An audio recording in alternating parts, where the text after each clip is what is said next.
نماز کی پابندی کا اللہ نے حکم دیا، اور عورت کے لیے سب سے بڑا حکم، دیکھو عورت دو چیزوں پہ عمل کر لے، اگر کنواری ہے تو دو چیزوں پہ، شادی شدہ ہے تو تین باتوں پہ، دو چیزیں تو سب عورتوں کے لیے، ایک پردہ اور دوسرا نماز۔ عورت کا دین بہت آسان ہے، اپنے جسم کی نمائش نہ کرے۔ بڑا فساد پھیلایا آج عورتوں نے، جتنے زنا ہو رہے ہیں، جتنی طلاقیں ہو رہی ہیں، ان کے پیچھے کسی نہ کسی عورت کا ہاتھ ہوتا ہے۔ خدا کی قسم میرا خون کے آنسو روتا ہوں جب میرے پاس شادی شدہ عورتوں کے فون آتے ہیں کہ ہمارے میاں کے اتنی عورتوں سے چکر چل رہے ہیں، گھر میں بچوں کی طرف توجہ نہیں ہے، آفس میں لڑکیوں سے دوستیاں۔ تو میں کہتا ہوں یہ دوستیاں لگانے والی، لفٹ کرانے والی کون ہے؟ وہ بھی تو عورت ہے نا، عورت ہی تو ہے جو آپ کا گھر خراب کر رہی ہے۔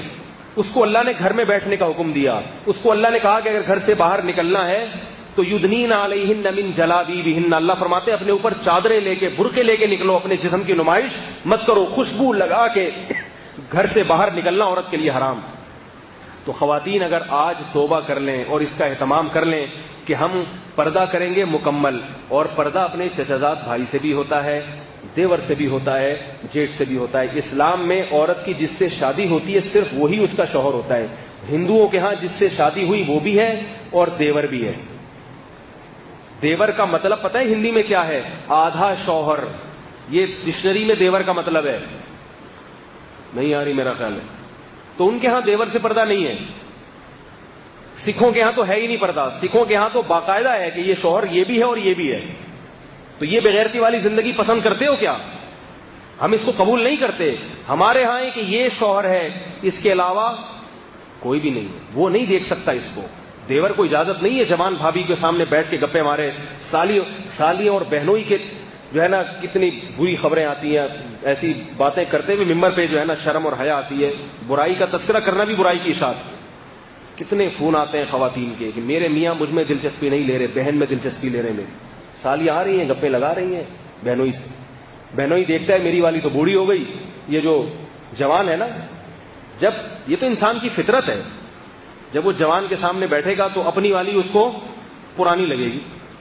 اس کے 10 بچے ہو گئے ہیں، وہ پرانی لگ رہی ہے، اور یہ کیا ہے؟ بالکل نہیں۔ تو وہ ادھر توجہ جاتی ہے اس۔ تو اللہ نے سالی کو کہہ دیا کہ تمہیں بہنوئی کے سامنے بیٹھنے کی ضرورت نہیں ہے، تمہیں اجازت نہیں ہے۔ اگر وہ پردہ کر لے گی تو اس کی بہن کا گھر بھی بچے گا کہ نہیں بچے گا؟ ہے بھائی، اس کی شوہر کی ساری توجہ کس طرف رہے گی؟ لیکن اس کو ہمارے معاشرے میں برا سمجھا جاتا ہے۔ اگر پردہ کر لے گی نا تو بیوی ہی کو اعتراض ہوتا ہے، میری بہن نے میرے شوہر سے پردہ کیوں کر لیا؟ بے وقوف، اسی کو اعتراض ہوتا ہے۔ او بھائی تیرے فائدے کے لیے اللہ نے اس کو حکم دیا ہے، تیرے فائدے کے لیے۔ مائیں روکتی ہیں اپنی بہوؤں کو پردہ کرنے سے، مائیں۔ اللہ نے قرآن میں کیا فرمایا؟ 2 قسم کے طبقے ہیں، کچھ تمہیں جنت کی طرف لے کر جاتے ہیں اور کچھ تمہیں جہنم کی آگ کی طرف۔ جو ماں اپنی بیٹی کو شرعی پردہ کرنے سے روک رہی ہے وہ ماں نہیں ہے، وہ اپنی بیٹی کے لیے ڈائن ہے، ڈائن۔ وہ اپنی بیٹی کو جہنم کی آگ کی دعوت دے رہی ہے۔ ساس اپنی بہو کو اگر پردے سے روک رہی ہے، ساسوں کو بڑی تکلیف ہوتی ہے کہ میری بہو جو ہے میرے دوسرے بیٹوں سے پردہ کیوں کرتی ہے۔ یہ بڑے واقعات سامنے آتے ہیں، ساس کو تکلیف ہوتی ہے میری بہو پردہ کیوں کر رہی ہے میرے دوسرے بیٹے سے۔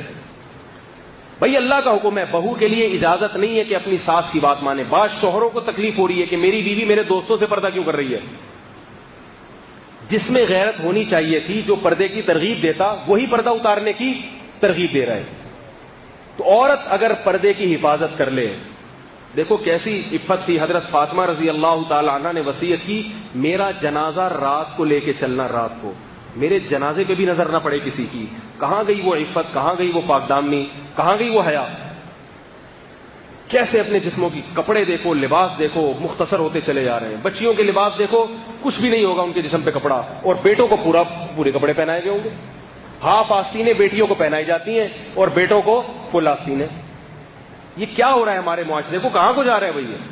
ان چیزوں کو روکنے کی کوشش کریں۔ اگر ہم قرآن پر ایمان رکھتے ہیں، ہم مسلمان ہیں، حیا والے لوگ ہیں، انگریز نہیں ہیں، انگریز نہیں ہیں۔ ان کے ہاں سب حلال ہے، سب حلال ہے، درندے بن چکے ہیں وہ۔ ابھی دیکھو نا، ایک کلب میں کسی پٹھان نے جا کے فائرنگ کر دی، سب کو مار دیا۔